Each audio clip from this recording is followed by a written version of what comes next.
Hello and welcome to my forge. Today there is no great conversion to be done, more a kind of glue the miniature together.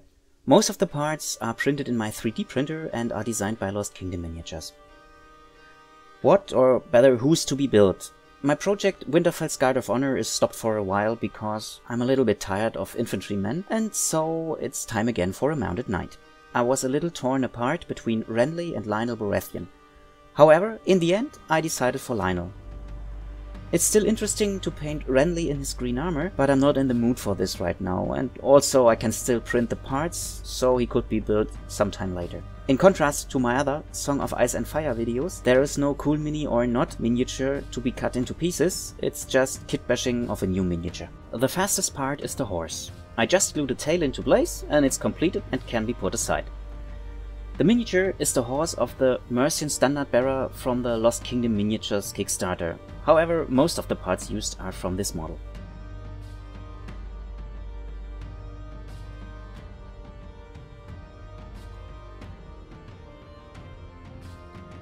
Now to the knight itself.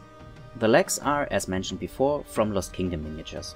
The original miniature is female, but in armor you can't make a difference between male and female, so this is no problem. The torso belongs to a Grail Knight and I already removed the head.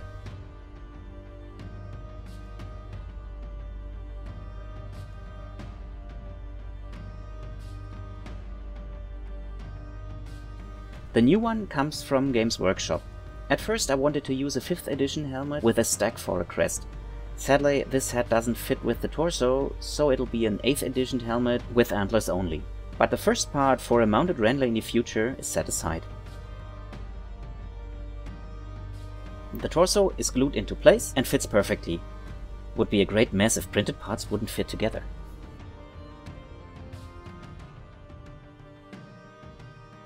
Lyonel is armed with a sword. For this I could use the printed hand, which already has a sword, but this would be too easy, and also I don't like the sword. It's quite a simple one and this doesn't match with my image of a heroic character, even if I will never be able to field him as Lyonel. The replacement comes from Reaper Miniatures. Additionally, the miniature gets a shield. In the TV series the characters don't use shields. For me, a knight isn't properly dressed without a shield, and the chance of survival are increased dramatically.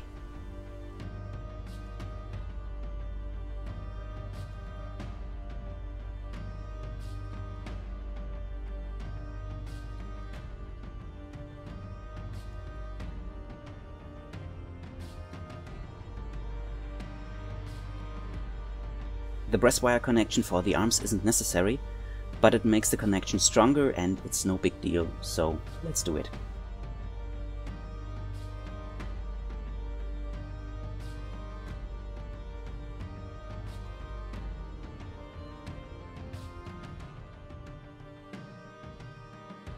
The shield arm is also printed, and only the shield is used from Fireforge, but my Fireforge foot sergeants are happy to supply one. So let's start painting. The colors of the Baratheons are yellow and black, and they will be used accordingly. As most of you know, now comes the part in which I'm telling you something about the character I'm working on.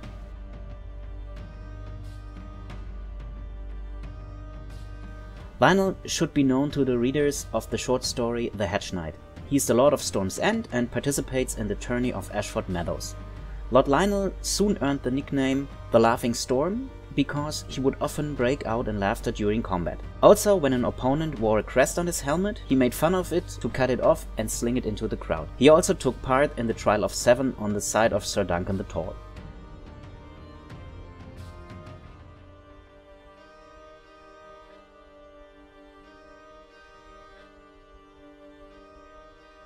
Lyonel ruled over the Stormlands. The traditional seat of the lords is the Castle of Storm's End. The region earned its name after the storms which hit it regularly. And the Castle of Storm's End earned its name from being destroyed by heavy storms several times, but always rebuilt stronger.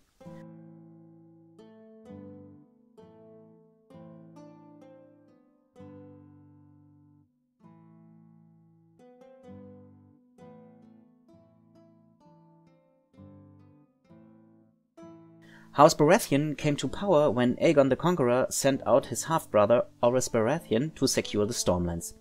The Storm King Agrilac the Arrogant could have withstood a siege in Storm's End for a long time, but decided to go to battle and was killed in combat. As a reward, Orys was made Lord of Storm's End.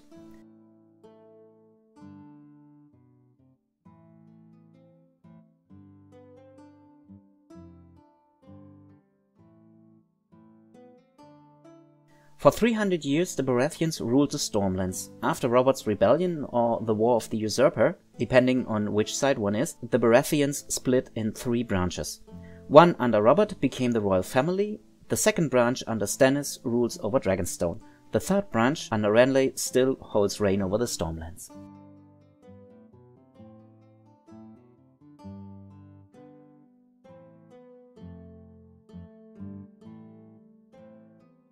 Also, Lyonel is the great-grandfather of Robert, Stannis and Renly. As Lord of Storm's End, he was a loyal follower of Aegon V Targaryen, and so a marriage between Prince Duncan and Lyonel's eldest daughter was arranged. Duncan broke this arrangement by marrying Jenny of Oldstones, a commoner.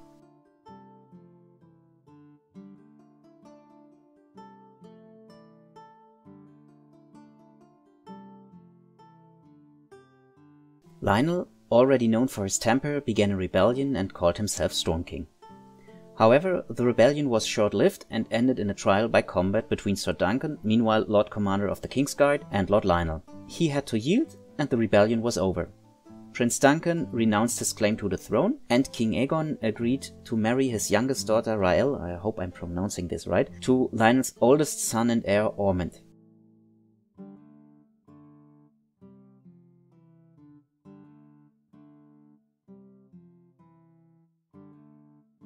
This marriage and the relation by blood are the reasons why Robert became king after his rebellion.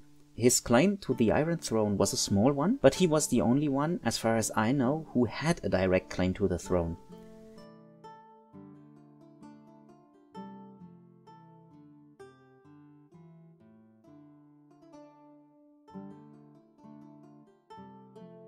This is everything I've found out about Lyonel. But if you keep in mind that he's only a character in a short story, this is not surprising. And even in the series, he's only mentioned when Eddard reads in the book the lineages and histories of the great houses of the Seven Kingdoms. It's a little bit the same as for persons from antiquity or the Middle Ages. The names of some are known, but for the dates of birth or death, they are vague at best. Same for Lyonel. One source says he dies at age 45, others says he died with 52. Maybe in other books or in the planned upcoming new series some light is shown on this character.